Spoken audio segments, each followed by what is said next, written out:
Our final guests are, of course, successful entrepreneurs themselves, and they're here to share their wisdom with our audience. Let's welcome Maurice Asia, CEO of Chosen Comforts, and Chad Bridian, CEO of NVS Design. How you guys doing? Hey, welcome to the show. Doing Tell well, us quickly, what do you guys do?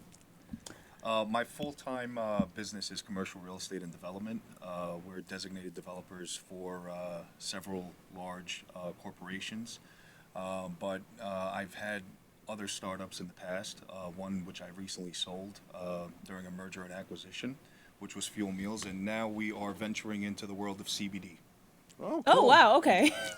Big change. So NVS Design, we're a full-service advertising, marketing, graphic design agency in 3 major markets. We're actually based in Indianapolis, Indiana, also in Beverly Hills, California, and Chicago, Illinois.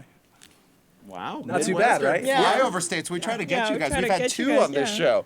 You Feels guys are a special. rare. You guys are a rare breed. Usually, this is left, right coast people. We are a little bit of a rare breed, but that's what makes it so special, so it's a good thing. So, why did you veer from commercial real estate, which for most people is pretty profitable, into all these side businesses? Does entrepreneurship give you energy? Is it for extra income? What's the reason? I look at it from an opportunity standpoint. The last business that we did was the prepared meals business.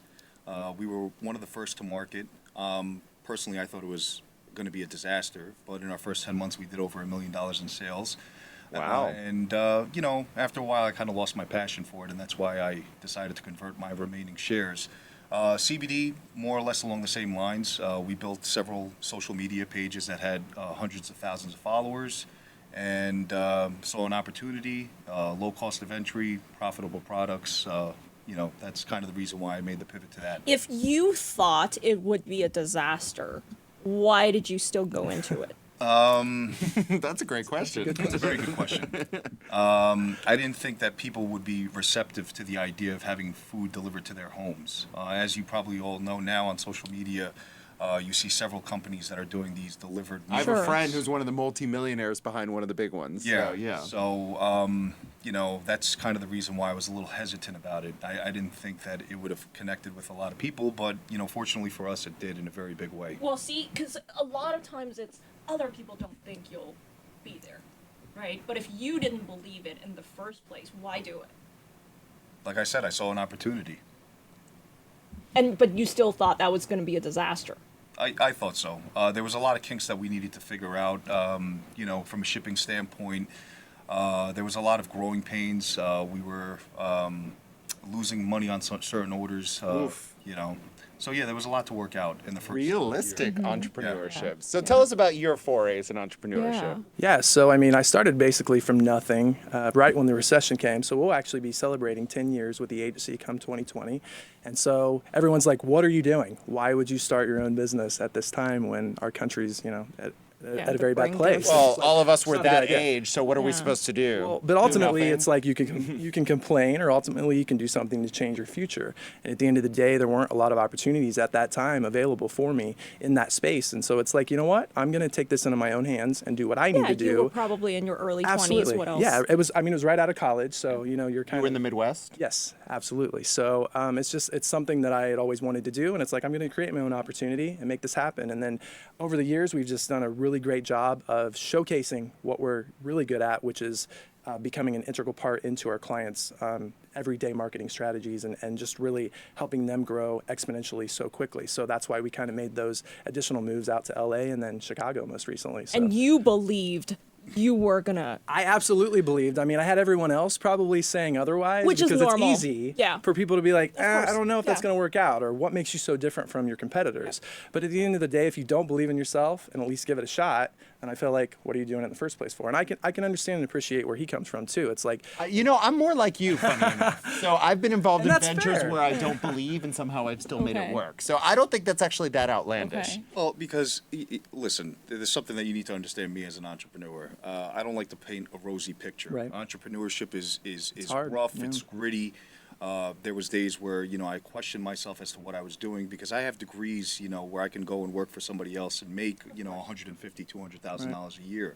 and I'm sitting there in my office, pulling a paycheck once every 3 months, and deciding that. That's whether I wanna go back. entrepreneurship. Hey, could you really work So- for someone else though too? I think that's part of Well, it. that's part of the Yeah. part of the reason why I've worked for myself, because I'm an alpha personality. I can't have a boss. I'm not good with authority in that regard. I'm a team player, but I can't have somebody micromanage what I'm doing on a daily basis. I always tell people I'd rather make $20,000 a year working for myself than make $150,000, because if I'm working for myself, I'm not capping myself at $150,000.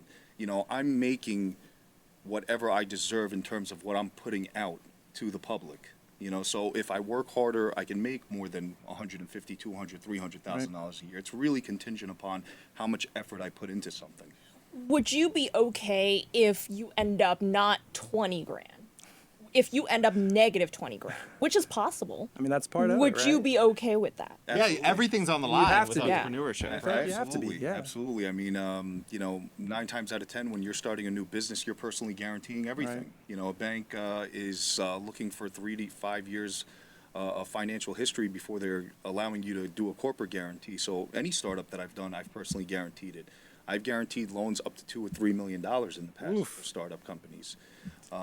So yeah, there's always a risk, but at the end of the day, what's the worst that could happen? It's money. You go belly up and you lose your shirt. You might have to file for bankruptcy. Thank God I've never had to do that. But, I mean, there's really, for me, it's worth the risk.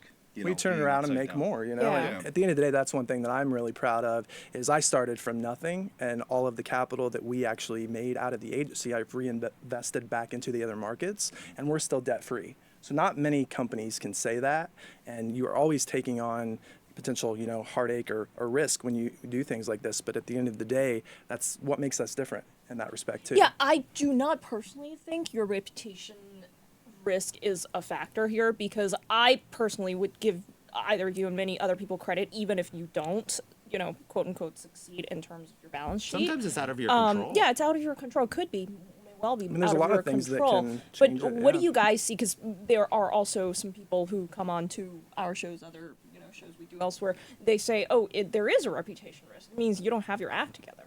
I mean, I think that's a misconception, though, at the end of the day, because if you look at a lot of successful entrepreneurs in general, they've had failures. I mean, we were talking about that earlier. It's like you have to have some of those failures to appreciate when you succeed.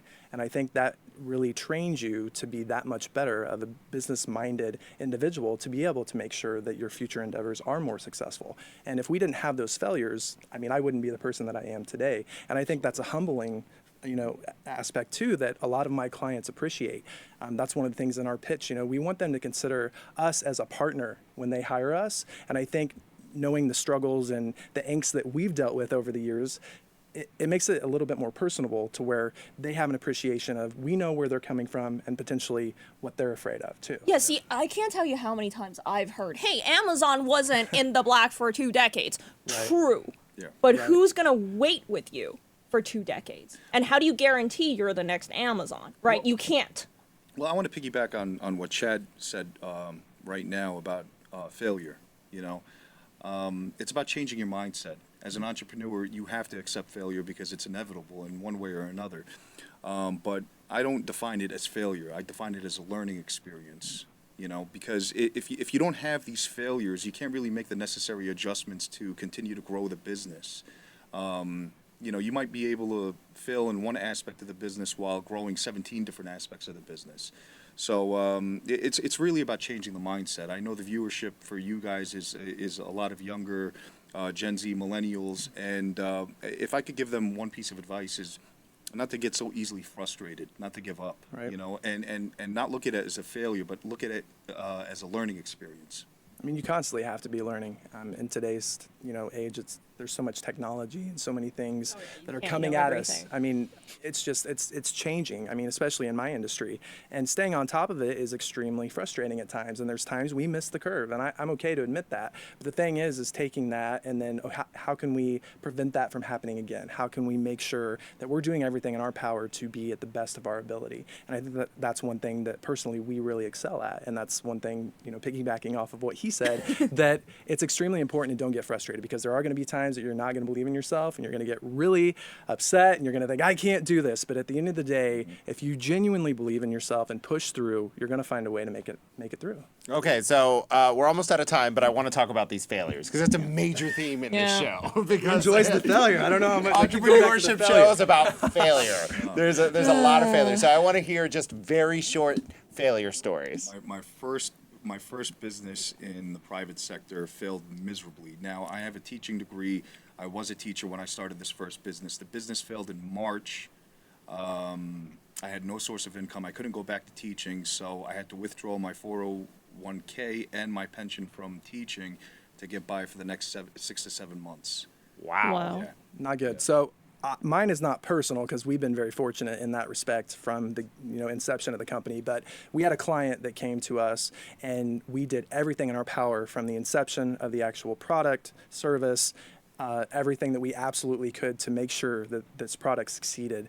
And unfortunately, no matter what we did, it didn't work. And I think it was timing and the market. No, but yeah, it doesn't have to be a whole business failing. I'm saying you. Me Yeah. personally, Yes. like in You gotta life. get personal. Yeah. In Yeah. life, well, I mean, I guess in life, I mean, gosh, I mean, I've had I've been fired from jobs. I'm lucky just because, I mean, essentially I started this company right out of college. So, I mean, this is what I've been doing, like I said, for 10 years. So we've been very fortunate. But you have been fired. We've all Have been fired, by the way. I mean, I have been fired, so I'm not extremely proud of that, but it did make me a stronger person. I will say that. So it definitely helped me to see what I wanted to have in my employees, and so that helped me to better position And myself. that for was the agency. answer. See, there I we was go. That's looking fair. for. I was trying Listen, to give we've the all politically been fired. correct. if you haven't been fired, I Fair don't enough. feel like you've You truly haven't lived. lived. That's Yeah. fair. That's fair. I wear the times I've been fired as a badge of honor and courage. As long as you don't have like a punch card, then I feel like we're good, right? Like for all the times you've been fired. Yeah, That could- it's not like good. it's like a frequent meal Yeah, card, right? yeah, You know, yeah. you just- That's 9 times get one. potentially. Well, you guys' entrepreneurial journey is fascinating, and we thank you for taking the time to talk to us and our audience Yeah. about your journey. Thank Thank you for having coming. us on. Absolutely.